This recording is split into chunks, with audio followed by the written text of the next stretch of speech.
research volunteer at the London Transport Museum. I'm currently working on the Battle Bus project, and I've got a few questions for you to answer. Yes.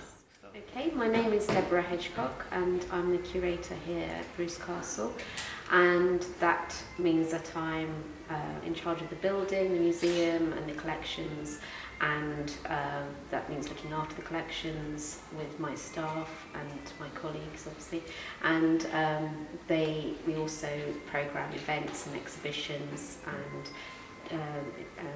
put together education programmes for local schools and adults and children for informal learning. Okay, so what stories about the First World War have not been told already?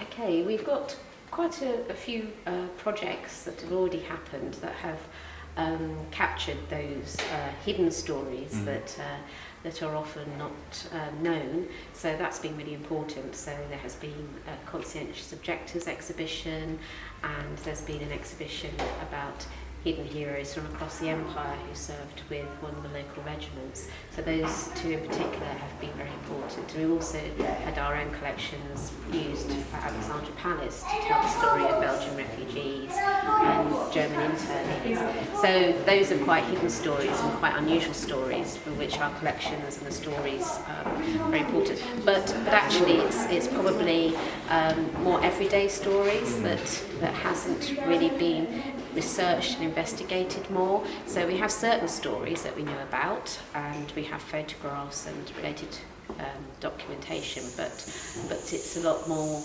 of the more everyday stories that we'd like to learn more about. So what would you think appeal to the local audience in particular? Well, we have a diverse range of local people who come to the museum, so we try and cater for all different audiences as much as possible. But by partnering with other people in delivering some of these First World War projects I've already mentioned, that has brought new and different audiences to the museum who might not have otherwise come here perhaps if they didn't feel that it's part of their history, and we're trying to tell people about those hidden histories, so people who come here ordinarily would learn about other people. So we're trying to tell alternative stories and stories that are very personal and relevant to different audiences, but we're willing to work with a wide range of people to try and capture and record those different stories, so that people feel that their history and the relevance to them is kept here at this museum. What can you tell us about Tottenham's main involvement in the First World War? Well, again, it would be a lot of different sources of involvement in different types of things. So obviously a large proportion of men would have gone off to fight, so they would have had to leave their families and basically in effect disappear. There wasn't the same communication we would have had today.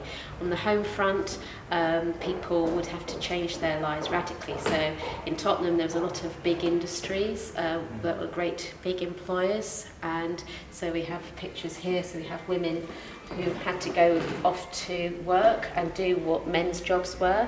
So we have those important changes happening here. So basically the war was a catalyst for a lot of change.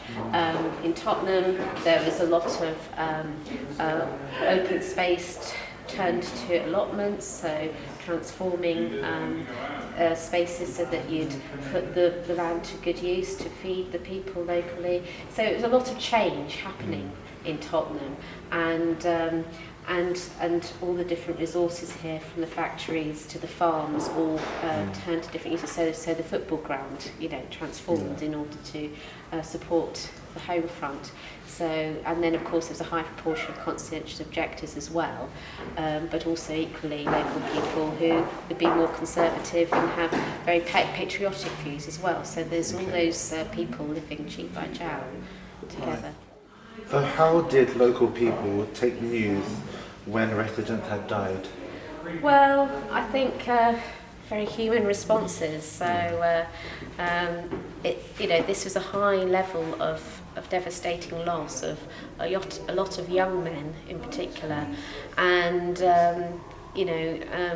losing your own children or your brother or your father, it's a huge sense of loss. So we do know that amongst the stories that we actually know, that there are a lot of very emotional, very heart-wrenching stories of people's dramatic sense of loss, and it's particularly of young lives.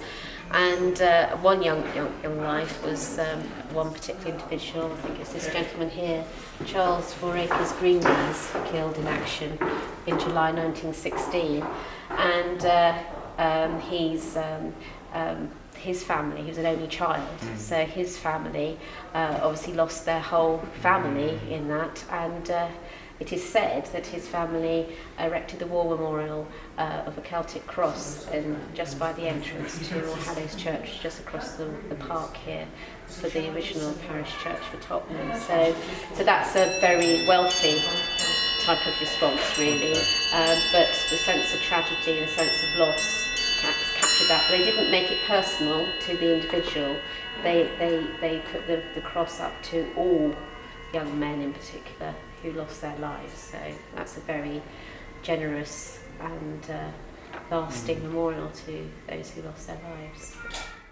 How do you feel working with the Battle Bus Research Project Group and with London Transport? Okay, it's been a great experience so far. It's been great to meet you all and actually see you all really engage with the original primary resources that we have here, and how you've taken little strands and taken it further into your own research and linking up with your other research that you've already undertaken for this area, or the Battle Bus in particular, within the London Transport Museum collection. So it's been a very good experience so far, and we look forward to seeing the results of your project. So thank you very much. Thank you.